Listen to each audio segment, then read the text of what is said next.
11월 4일 모닝브리핑입니다. 지난주 금요일 우리 증시 결국 경계감 속에 양시장 모두 하락 마감했죠? 네, 맞습니다. 지난주 양대지수 외국인과 기관이 동반 매도하면서 일제히 하락 마감했는데요. 미국의 기술주 부진 그리고 2차 전지 실적 부진까지 겹치면서 대형주들을 중심으로 하락세를 보였습니다. 네, 이번 주 우리 증시 미국 대선부터 FOMC 그리고 중국 전인대까지 여러 글로벌 빅 이벤트를 소화하게 됩니다. 변동성이 예상되는 한 주 철저하게 대비해보시죠. 모닝브리핑 지금 바로 출발합니다. 글로벌 시장 안개 속을 지나고 있습니다. 11월의 첫 거래일이었던 지난주 금요일 미국 대선, 미국 주요 경제지표 발표 등을 앞두고 불확실성의 경계감이 나타났습니다. 미국 증시에서 조정이 나타나자 우리 시장도 하락을 면치 못했고요. 외국인과 기관의 동반 순매도, 이에 방어주, 그리고 모멘텀이 붙은 업종 내에서도 일부 종목만이 반응을 했던 하루, 자세한 수급 상황과 특징 섹터 먼저 만나보고 오시죠. 네, 이번 주 미 대선을 앞두고 시장의 경계감이 짙어졌습니다. 박빙의 승부에 따라 트레이드 양상도 방향성을 잡지 못했는데요. 글로벌 기술주 하락 여파에 반도체 대형주들을 중심으로 매물이 출회됐고요. 코스피가 0.54% 약보합한 2,542선에서 마무리했고 코스닥은 낙폭을 더 키우면서 거의 2%에 가까운 하락세를 보였습니다. 선물 역시 338.3포인트로 내려앉으면서 340선마저 붕괴된 모습이었습니다. 수급 상황 체크해보시면 양시장 현물 모두 외국인과 기관이 매도 우위를 보였습니다. 특히 기관이 1,800억 원 넘게 코스피를 매도했고요. 개인만이 홀로 자자세 나타내면서 지수는 내리막길을 걸었습니다. 섹터별 흐름도 함께 확인해 볼까요? 먼저 정유 섹터가 강했습니다. 오펙 플러스가 이르면 이번 주 산유량 증가의 시점에 연기를 발표할 것이라는 소식이 전해졌습니다. 당초 오펙 플러스는 12월부터 산유량을 하루 18만 배럴 증산할 계획을 세운 바 있는데요. 또 이란이 며칠 안에 이라크 영토에서 이스라엘을 공격할 준비를 하고 있다는 외신 보도까지 전해지며 SK이노베이션과 S오일이 강세 보였습니다. 이어서 반도체 섹터는 부진했습니다. 마이크로소프트와 메타 등이 양호한 실적을 냈지만 세부 지표가 예상치를 밑돌면서 실망감이 커졌습니다. 이에 따라 미국의 주요 빅테크 기업들의 실적에 대한 실망 매물이 출회됐고요. 지난주 필라델피아 반도체 지수가 4%대 내림세 기록했습니다. 국내 반도체주도 영향받으면서 반도체 대표주 안에서 DB하이텍이 4.5%, SK하이닉스도 2% 넘는 하락 랠리를 펼쳤습니다. 지난주 필라델피아 반도체 지수가 1%대 상승 전환했는데 우리 시장 반도체주에 줄 영향 훈풍 불지 기대해보고요. 한편 2차 전지 섹터도 약세를 기록했습니다. 국내 증시에서 2차 전지 대표주로 꼽히는 에코프로 그룹주들이 연달아서 어닝 쇼크를 발표하면서 업황 둔화를 실감케 했는데요. 에코프로와 에코프로 BM이 작년보다 거의 70% 줄어든 영업이익과 매출을 기록했고 적자로 전환한 영업 손실을 공개했습니다. 이에 SKC가 6% 밀리는 등 2차 전지주가 내리막길 걸었습니다. 이렇게 특징 섹터까지 살펴봤는데요. 그럼 이어서 어떤 뉴스가 시장을 움직였는지도 확인해 보겠습니다. 이날 불확실성을 키웠던 요인 중에 하나 바로 알 수 없는 미국 대선 향방입니다. 그런 만큼 첫 번째 헤드라인 안개 속 미 대선 향방 갈피 못 잡는 한국 증시입니다. 우리 시간으로 1일 새벽 외신들은 해리스 부통령이 미국 대선 사전투표에서 트럼프를 앞서고 있다고 보도했습니다. 코로나 기간 제외하면 역대 최대 건수를 기록한 이번 사전투표 한번 다음 페이지 볼까요? 여론조사 기관마다 좀 차이가 있지만 최소 19%에서 29%포인트가량 해리스가 앞서고 있는 것으로 나타났습니다. 최근에는 공화당의 트럼프 전 대통령의 당선 가능성이 유력하다는 목소리가 들렸는데 해리스의 막판 뒷심으로 판세는 더욱 알 수가 없게 됐고요. 330개 여론조사 평균을 보면 두 후보 간의 지지율 차이는 0.2%포인트, 즉 거의 차이를 보이지 않아 대선 불확실성은 더욱더 커지고 있습니다. 경계감은 고스란히 이를 우리 증시에 반영이 됐습니다. 일단 거래 대금을 좀 살펴보면요. 코스피는 7조 9천억 원대, 코스닥은 5조 4천억 원대로 양 시장을 합치면 13조 3천억 원대, 올해 들어 두 번째로 낮은 수준이었습니다. 여러 불확실성이 남아있다 보니 지켜보자는 관망 심리가 우세했던 건데요. 뿐만 아니라 업종단에서도요. 트럼프 수혜주, 남북 경협, 우크라이나 재건, 그리고 가상화폐 섹터는 2%씩 하락했고요. 반면 모든 2차 전지주들이 오른 건 아니었습니다만 2차 전지 대형주들은 해리스 수혜주로 부각이 되면서 강세 보였습니다. 또 마리화나 섹터 자체는 큰 폭으로 오르지는 못했지만요. 우리바이오는 14% 급등했습니다. 해리스 뒷심에 트럼프 트레이드는 일부 되돌림이 나타났고 해리스 트레이드는 이렇게 이렇게 부각이 된 겁니다.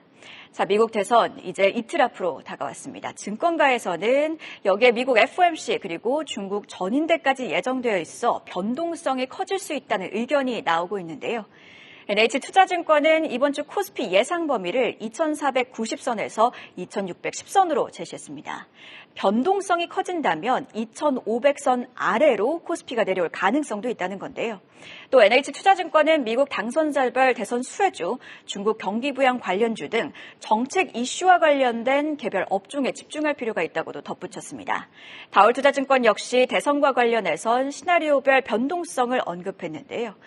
해리스가 당선되면 허니문 랠리, 그러니까 일시적으로 주가 상승이 가능할 거란 전망과 함께 트럼프가 당선되면 관세 파급 효과가 단기적으로 추가로 증시에 반영될 가능성도 있다고 봤습니다.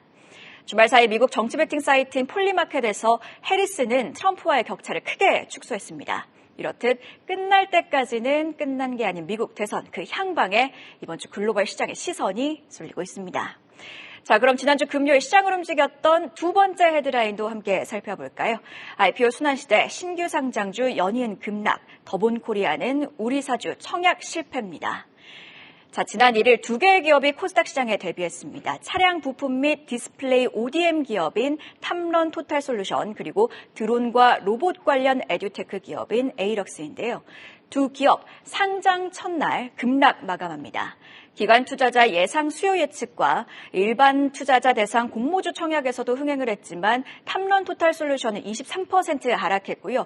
특히 에이럭스의 경우 38% 하락하고 장을 마쳤습니다. 신규 상장주 첫날에는 기존 가격 제한폭과는 상관없이 공모가 대비 40%까지 하락할 수 있는데 에이럭스는 38%까지 하락하며 하한가 목전까지 갔고요. 이는 상장 첫날 역대 최대 하락폭입니다. 최근 상장한 기업들 연이어 공모가를 밑돌고 있습니다. 앞서 언급한 두 기업을 포함해 7개 기업이 연속으로 상장 첫날 공모가를 하회했는데요. 이를 두고 시장에서는 기업들이 동시다발적으로 상장에 나서면서 관심이 분산된 여파라는 이야기가 나오고 있고요.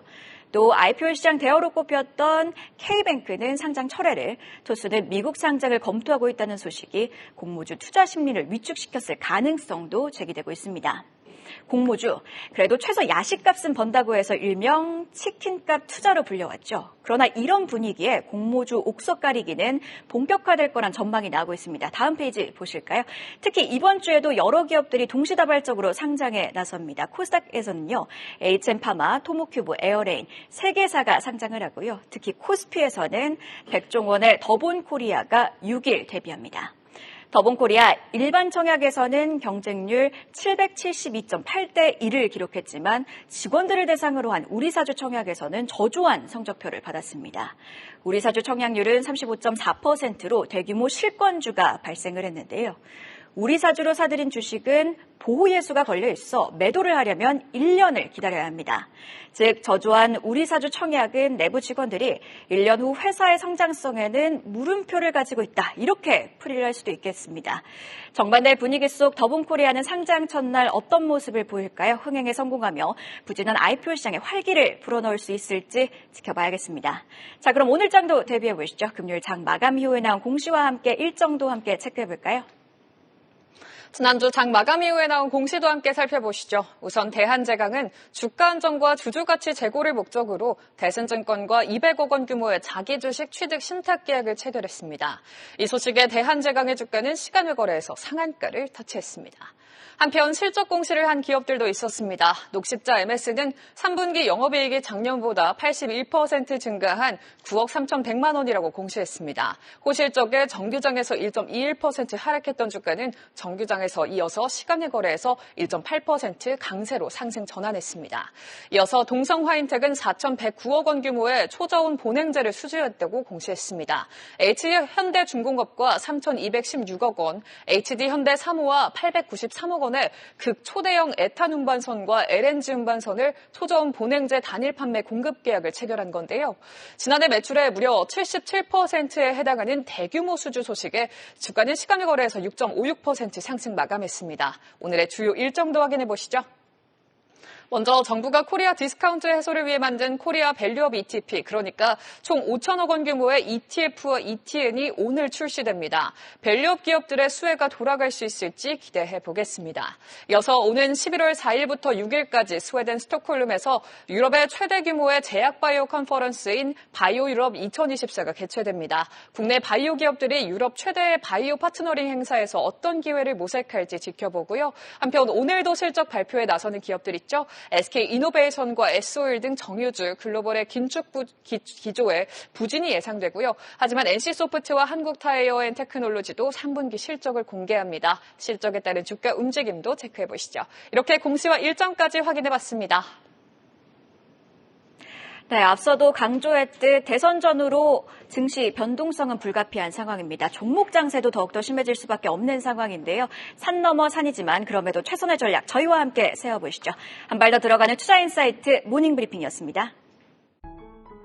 계속해서 다양한 경제 이슈를 알고 싶다면 구독과 좋아요, 알림 설정 부탁드립니다. AI 캐스터 권미정이었습니다.